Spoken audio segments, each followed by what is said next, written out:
Hey stars, I'm back. Shot a star. I hope you guys are having a great week.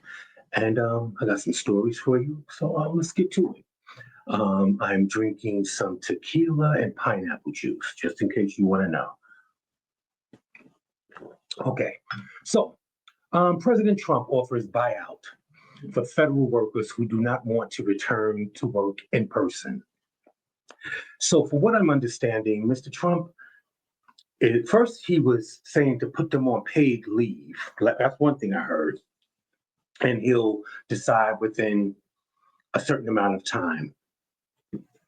And then now I'm hearing he's putting out an offer for 8 months. He will pay you your full pay and benefits through September. However, to get this buyout, this payout for 8 months now, keep that in mind, you have to resign by February 6th. And in my calculations, that's the end of next week. I mean, are you for real? You've been in office since the 20th, right? You've been in office 9 days, and you expect people to give up their complete job and career. They could have been there 10 years, 20. You want them to give it up by next Friday? But again, I promise. I said we were not going to get all caught up into it. You know, it is what it is. You already know how we are supposed to answer them. Example, for real? You, you he did what? Wow. Wow. That's what you're gonna get from us, period. So again, um, new President Trump is offering a buyout for federal workers who do not want to return to the office. This buyout again is for 8 months of full pay benefits, but you have to resign by February 6th.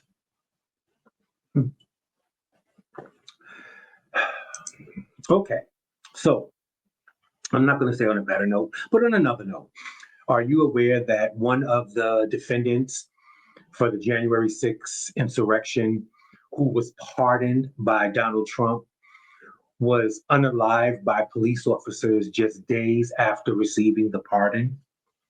Are you aware of that? Okay, so one of the insurrectors from the January 6th, um, you know, um, President Trump pardoned over 1,500 of the people that stormed the Capitol. And this one, he just received his pardon. And after being released, he was apparently pulled over um, and got into something. This is an Indiana man who was pardoned by the U.S. President Donald Trump over the U.S. Capitol riots. He was killed by police during a traffic stop just days later. So sometimes the proof is in the pudding. Because guess what? If he would have been pardoned, he would probably still be alive. I'm just saying. Am I right? Okay. Hmm. So yeah. I just wanted to let you know his name was Matthew Huddle, 42 years old, from Indiana. And he was pulled over on Sunday and he allegedly resisted, and it ended up in an altercation and he was unalived by the officers. But guess what? Even sticking to the same song, but we're gonna do a different note. Yeah, I'm right. Yeah, okay. So just want you to know that there is one woman. I don't believe she's by herself. I think it's another, but right now we're going to deal with this. There's a woman. She was one of the people of the 1,500 that stormed the Capitol and that injured police officers and unalived one, allegedly. Just saying allegedly. He was unalive, but regardless, okay? Well, this woman gave an interview to MSNBC. I just want you to see, in case you want to look further into it, right? Um, this woman stated she rejected Donald Trump pardon She said that she was guilty and she pled guilty. She now knows that it was not a peaceful protest. It was an insurrection, what we all thought from the beginning. Now, she did an interview on MSNBC, and she stated that. She stated that she did a few months in jail and she's on 3 years probation. Her name is Pam Hemphill. Pam Hemphill. And she said she was guilty and she's just going to take the responsibility of it. She said it would be a slap in the face of the Capitol police officers that was injured and the one that was unalive if she just walked off scot-free. She was part of it. And she also states, let's see if we can hear her in her own voice for a minute. Let's see. Okay. No, it would be a slap in the face to. Yeah. So she said it would be a slap in the face to the police officers to even attempt to just walk away. She also stated that she considered, okay, Hemphill added that she broke from the mega Trump cult. So she called it a cult. She said after recognizing her part in the Capitol riot and seeing disinformation being peddled by other Trump supporters, she said it's like a form of brainwashing, allegedly, and she didn't want to be anymore, want to be a part of it. And like I said, if you don't believe in anything, that puts you in a position to believe anything. Okay, so yeah, so don't think so. She right now, I'm just going to stick with her. She didn't accept it. She said that she was guilty and she pled guilty, and she did not take the pardon. Okay, so those of us of a certain age, we're familiar with the Kennedy family. I mean, now you hear John F. Kennedy, Robert F. Kennedy, but now we're dealing with the juniors, well, at least for Robert F. Kennedy. And Caroline Kennedy is the daughter of President John F. Kennedy. Well, if you remember, JFK Jr., Robert F. Kennedy, I'm sorry, RFK Jr., Robert F. Kennedy Jr., he was first trying to be with Kamala, but then Kamala didn't respond to him in the manner that he thought she should have, and he jumped ship and went over to Trump. He was just trying to get like a cabinet in whose ever presidency. And apparently, your new president is trying to appoint him health secretary. Now, I don't know, girl, when you're thinking of health, wouldn't you want to be directed by at least a doctor? All the doctors in the world that know medicine, a health secretary, you're over, listen, I don't know, but anyway, he did what? Just joking. Well, his cousin Caroline Kennedy, John F. Kennedy's daughter, she came out and said he is a predator. This is not the position for him. Her whole entire family is against him becoming health secretary. She said that he has very weird ideas and preys on the desperation of parents. She states that, and this is allegedly, as a child, he put little animals in a blender and chopped them up to feed to another animal, right? So she says that he's always had these weird things. And I'm going to say allegedly, but I think we all know that Robert F. Kennedy had always had drug issues or whatever, allegedly. And she's stating that, he's not that person. He loves power. His ideas that he have on health, no health secretary should actually have. He's not qualified. So she's going against her cousin and say, please don't, confirm him, because his confirming hearing was today. And she stated that, let's not forget the drug issues and drinking. She said that from when they were kids, if you wanted his bedroom was always the place to be for whatever. Then she states, as that went on in their life, so it was his bedroom, Party Town, USA, if you wanted to drink or do some types of drugs, allegedly. Then it was his garage. Then it was his dorm room. So you speak in college. So it went on and on. She said he's not the person for it. Now, my grandparents had a respect for John F. Kennedy. I think a lot of people had a respect for John F. Kennedy and his brother Robert F. Kennedy. But I think mostly, besides Caroline, most of that died with them. Because the new generation, John F. Kennedy Jr. didn't get to do everything he was supposed to do because he passed away with his wife in a plane crash. So this one here, Robert F. Kennedy Jr., I don't know. And what I will say about the Kennedy family, allegedly, their money came upon when alcohol prohibition, I believe, when alcohol was illegal, and hence the word bootleg. I believe the bootleggers is where you had to go to get these liquors, and that's what allegedly the Kennedy family fortune was built off of. And the thing is, sure, we had African American people doing the same thing even later in life. But my question would be, why were they able to keep their wealth that they received? It was ill-gotten. It was against the law, but that was the thing. They were able to keep their fortune. Other African American people that do it, even to this day, or just in the past 10, 20 years, that are arrested for drugs, they take everything away from you. They freeze your accounts. They take everything, the house, the cars, the money, and there's nothing to pass on to your family or to your children.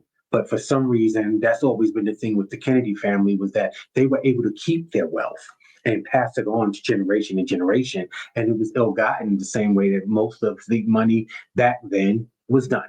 But I digress. That wasn't me. Other than that, my grandparents, I remember my grandmother thinking that John F. Kennedy, she stated that he was very, he was a good man. Like she loved Jimmy Carter. That's why when he passed and had a funeral, I was like, wow, my grandmother, she liked Jimmy Carter. She always made it because he was a peanut farmer, and that was so not what any of the other presidents would have even thought of doing, So nevertheless, Caroline Kennedy is not feeling Robert F. Kennedy Jr. As health secretary. She says he's a predator and he's not the person for the job. So maybe they'll listen. We'll see. We'll find out soon enough, I guess. Now, I want to show you a picture of a woman before I tell you her story, so that way we can picture it and you can understand what's really going on, okay? So, how can I start this? A patient, this is her, okay? Her name is Chelsea Adolphus, okay? She's 28 years old, or she was 28 years old. Well, it states here, patient spent nearly 7 hours on medical clinic's roof before she was found and resuscitation attempts began, states the coroner. Now, I want to put a picture there. I have personally heard of this before. In my lifetime, I think I've heard this at least twice where something like this has happened. A patient has gotten, I don't know. I don't know, because you don't know what. Okay, so this is the story, okay? So we're going to get into it and I'm going to tell you what I think. And then tell me what you think. Okay, so again, her name is Chelsea Adolphus. She was a patient at Vista Medical Center in Waukegan, Illinois. Apparently, she left her room in the morning of January 23rd, okay? And she was found several hours later on the roof of the hospital, only wearing a hospital gown, according to the coroner. Okay, so they're saying that apparently through preliminary findings that Chelsea passed away from hypothermia. She froze to death because of the temperatures that we've had pretty much across the country. For 7 hours. She was out there for 7 hours on the roof. Yeah, that's about right. Now they give you a timeline, and I don't know. I don't know. Now, this is what the timeline states. She was admitted into the hospital on Wednesday, January 22nd at 4 a.m. local time, seeking medical treatment and help. But of course, HIPAA and an investigation, they can't tell you what she originally came there for. Now, that could be very important because if she came there under suicide watch, did she come there after having an accident and hitting her head and having a concussion where she's not seeing things clearly? We need to know kind of what she was there for, because that would explain how she was able to just get up and leave and walk apparently to the roof at 2 a.m. in the morning. Oh, and not be seen. Okay, so they don't say what she's there for, but they state that she left her room at 2 a.m. on the 23rd, and she wasn't discovered for nearly 7 hours later. She was found on the hospital's rooftop at 8:45, wearing only her hospital gown. For the next 14 hours, staff attempted to resuscitate her, but she was pronounced unalived at 11:03 p.m. Now, why they spent 14 hours attempting to resuscitate her, I don't get that part.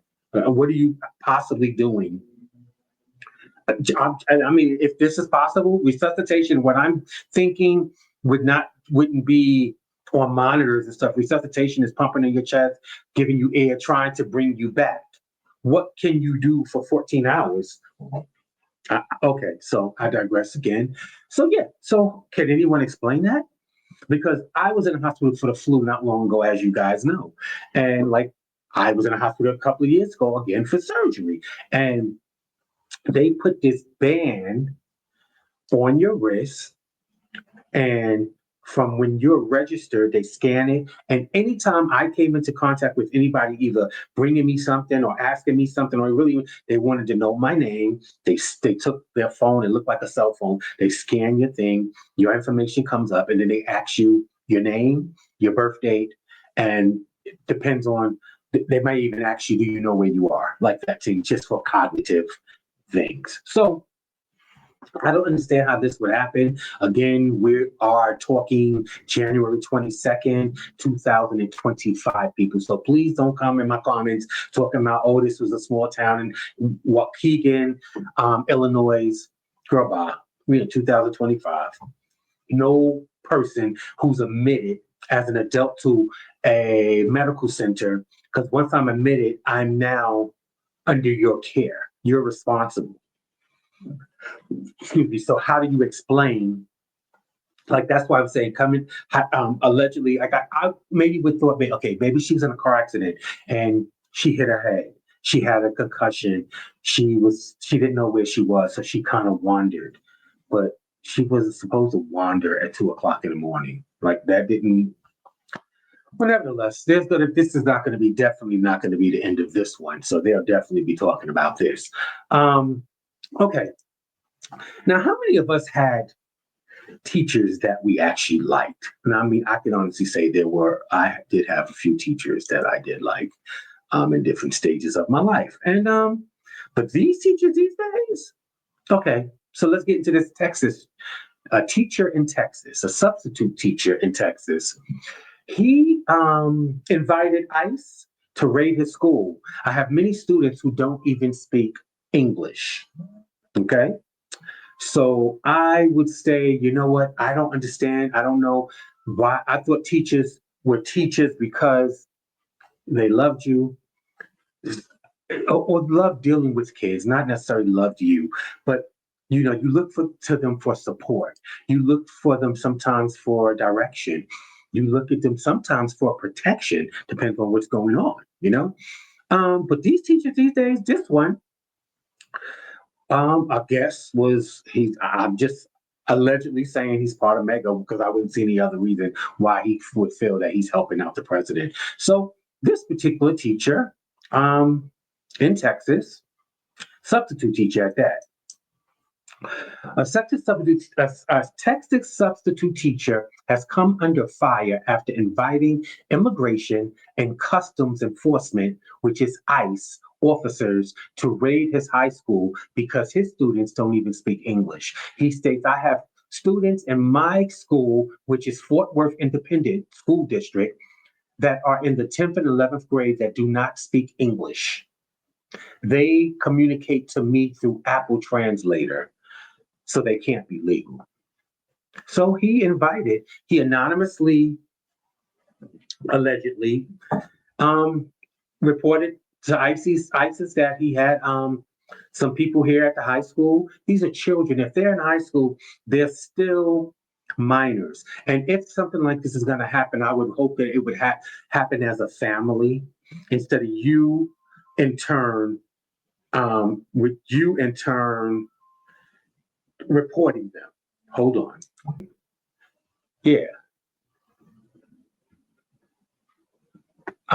So again, I think that the teachers, I remember when teachers wanted to be teachers and they wanted to help the kids. This is diabolical. And I don't know. I think we're going to see more of the same. But again, we said that we were going to not do this. We're just going to, for real? He did. Are you for real? Okay. So now, some good news. We have a couple of companies that we can actually be proud of at the moment. Okay. And that would be Costco and Apple. Costco and Apple are one of the two companies that are still defending their DEI programs despite nationwide pushback. These are the companies standing by their DEI policies still. Now, we know that there are other companies that are not sticking, they're rolling back. Like, okay, I haven't been to Walmart in a couple of months, and mainly because of this. But then they were saying, oh, Target. Now, mind you, I haven't been to Walmart or Target in the past couple of months. It's only certain things I get from there, and when I can get them other places. It's just I have to move around to where I can normally we used to just go to one place. Now I have to go to 2 or 3 different places to get what I need, and I've been dealing with that. But everybody was saying, "Oh, well, we need to we need to now we gotta do Walmart. Now we're gonna have to go. Everybody's going to Target. Told you, Target, Target, Target. Well, look here, okay? Guess what? Target is now scaling back on their DEI, diversity, equality, and inclusion initiatives. Target is now scaling back. So it'd be a bad time before it doesn't exist there either. So now what are we gonna do? What are you gonna do really? We told us to stop with Walmart. Now y'all supposed to be the bougie ones that love them some Target or Target. What y'all gonna do now that they're rolling it back too? Hmm? Huh? Huh? Oh, silence like I thought. Um, soon it'll get to the point where we won't be able to go anywhere. It's just like it's the weirdest thing. So now, like I said, we've been not going to Walmart. I know Walmart definitely would have gotten at least in the past few months, they'd have got about 1,500 from me. Yeah, because I go to a super Walmart. You can buy anything from nuts to car tires. So I go in there and go crazy. Um, yeah.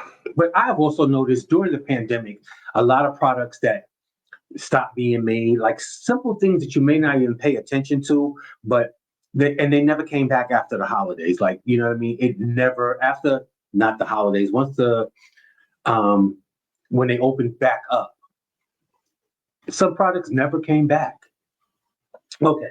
So moving right along now, we know Target. Now we're gonna get back. Go on, leave me some comments. What y'all gonna do about Target? There's a Walmart already. It's Target. Now we can go to Costco's, and you still can rock out with Apple. And yeah. Okay. So I don't know how many of you guys of a certain age or remember Dominique Dawes. She was an American Olympian, African American, off the chain in her time. And Will Packer, he's a producer, director, very well known. Well, they're part of two of the newer owners of the Atlanta Falcons. And of course, one person doesn't own the Atlanta Falcons. I believe there's like 4 different owners, and Dominique Dawes and Will Packer are now 2 of the newest. Okay. That you like, what's the big deal? That's a big deal because up until not so long ago, we weren't even African Americans were not owners of teams or even partially owners. Now, I know that the Atlanta Falcons, they stated the Atlanta Falcons are taking flight toward brighter and more inclusive future. The main team owner, Arthur M. Blank, recently announced the addition of 4 history-making limited partners to the ownership group of the Atlanta Falcons, including iconic gymnast Dominique Dawes and powerhouse film producer Will Packer. Yeah. First of all, I think that the ownerships need to become younger anyway, new, fresh ideas on marketing and what their team really needs. But even without that, I know that some people are going to be like, well, they're only limited part. It's always something with people. We all will be limited partners unless we own a company by ourselves. But you get your little numbers together, and you get their numbers together, you get their numbers together before you know it, you can have the bigger part of the number. Just depending on who you are and what you're doing. So congratulations to Dominique Dawes and powerhouse film producer Will Packer. And there was one other person I wanted to thank, but I've known about it for weeks, and I'm gonna do that. But nevertheless, I want you guys to be intentional. I want you guys to be informed.